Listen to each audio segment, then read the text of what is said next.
What's on your mind? Well, so I've been chatting a lot with the developer about the order of certain events, which got me thinking. Let's say you have a user, and the user does a couple edits. Is there any way you can know how Firebase sends these edits to the server, or in what order they're processed in, or what order they'll trigger event listeners in? I was just working through some of these scenarios earlier today. It turns out that Firebase does have what they call event guarantees, which are guarantees about how Firebase will handle your data. Let's take a look. Firebase provides several related guarantees for database events. All Firebase operations performed locally by your app will immediately fire events. Events are notifications such as a child node was added or a child node was changed.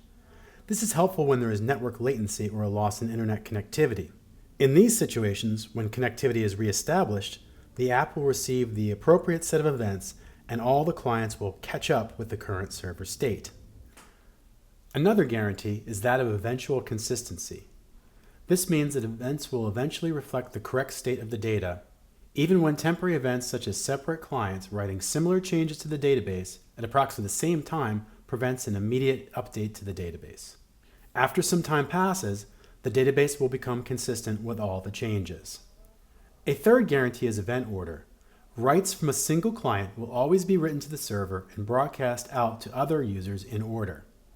If a single client performs write operations to 3 locations in its Firebase database, those 3 operations will be delivered to all currently connected clients in the same order that the originating client sent them in.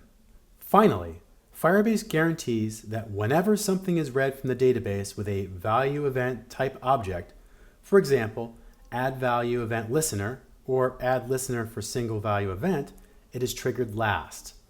This is in the case where you have both child event listeners and value event listeners on the same location. The child event listeners will be triggered first.